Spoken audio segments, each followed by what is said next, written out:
యేసయ్యా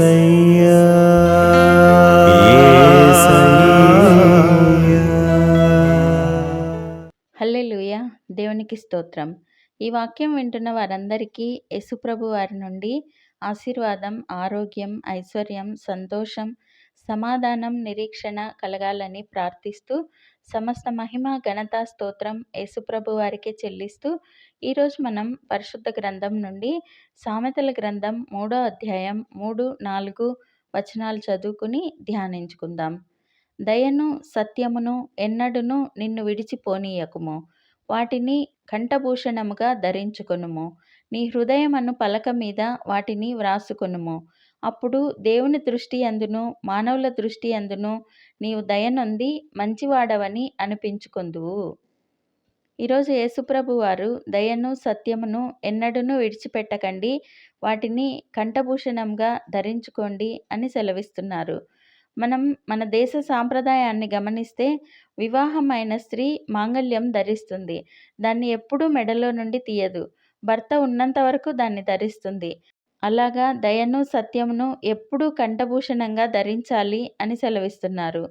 శరీరం పైన ధరించడమే కాకుండా శరీరం లోపల హృదయం అనే పలక మీద కూడా వ్రాసుకోమంటున్నారు. అలాగ చేసినప్పుడు మనం దేవుని దృష్టి యందును మానవుల దృష్టి యందు దయనొంది మంచివారు అని అనిపించుకుంటాం. మనుషులు మంచివారు అనటమే కాకుండా దేవుడు మనల్ని మంచివారు అంటే అది మనకెంత గొప్ప కదా. ఇది మనం ఉపమానం ద్వారా తెలుసుకుందాం.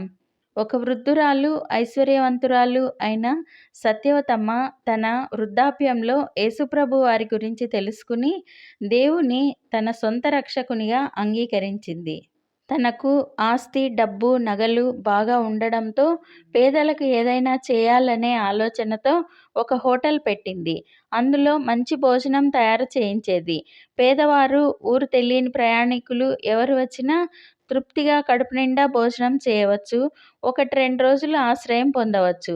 అలా ఆ హోటల్ను పేదల కోసం అని సత్యవతమ్మ నిర్వహిస్తూ ఉండగా ఆ నోట ఈ నోట అందరికీ తెలిసి చల్లని తల్లి ఎంత మంచిది, యేసుప్రభు వారి పేరట అందరికీ మంచి మంచి వెరైటీలతో కడుపు నిండా ఉచితంగా భోజనం పెడుతుంది, కలకాలం దేవుడు ఆ తల్లిని చల్లగా ఆశీర్వదించాలి అని చెప్పుకునేవారు. ఎక్కడెక్కడి పేదవారు, రోడ్డు ప్రక్కన ఉండేవారు అందరూ వచ్చి భోజనం చేసి వెళ్ళేవారు. ఒకసారి 3 దొంగలకు ఈ ముసలామ ఇంతమందికి భోజనం పెడుతుంది అంటే ఈమె దగ్గర ఎంత డబ్బు ఉందో, మనం ఆమె ఇంటికి కన్నం వేసి దోచుకోవాలి అని అనుకుని ఆమెను, ఆమె హోటల్ను, ఆమె ఇంటిని పరిశీలించటానికి ఆమె హోటల్కు వెళ్ళి భోజనానికి కూర్చున్నారు. భోజనం వడ్డించేవారు బాగా అరిటాకు వేసి అన్నీ వడ్డిస్తుండగా ఆ పెద్దామె వారి వద్దకు వచ్చి ప్రేమగా, ఎప్పుడనంగా తిన్నారో ఏమో నాయనా, తృప్తిగా కడుపు నిండా భోజనం చేయండి. యేసుప్రభు వారి దయ వల్ల నేను మీకు ఈ భోజనం పెట్టగలుగుతున్నాను. కృతజ్ఞతలు ఆయనకే తెలపండి అని వారిని ఆదరంగా పలకరిస్తూ తను వారికి దగ్గరుండి వడ్డిస్తూ ఉండగా వారికి వారి తల్లి గుర్తుకు వచ్చి పశ్చాత్తాపంతో దొంగతనం ఆలోచన విరమించుకుని అక్కడ నుండి వెళ్ళిపోయారు. 25వ కీర్తన 10వ వచనంలో ఆయన చేసిన నిబంధనను, ఆయన నియమించిన శాసనములను గైకొను వారి విషయంలో యెహోవా త్రోవలన్నీయు కృపాసత్యమయములై ఉన్నవి.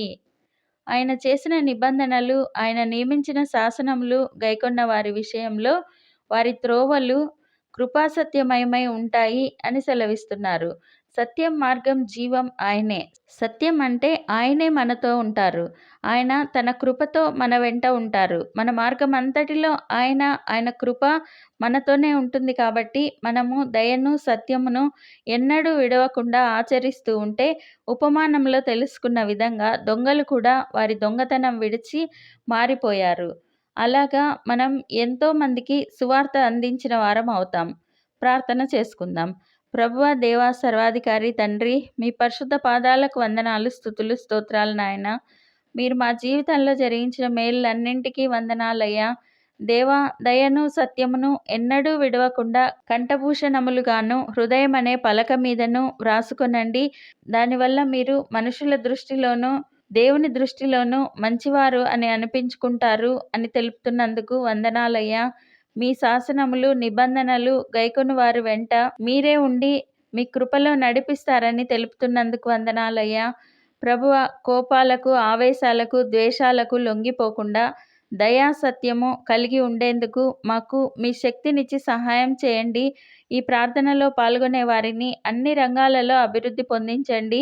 వారి అవసరతలు, ఆశలు అన్నీ తీర్చండి. వారిని సర్వ సమృద్ధిలోనికి నడిపించండి. మేమందరం ఈ దేశానికి, ఈ ప్రపంచానికి ఆశీర్వాదకరంగా ఉండులాగున ఆశీర్వదించమని నజరేయుడైన యేసుక్రీస్తు నామంలో ప్రార్థిస్తున్నాం తండ్రి. ఆమెన్.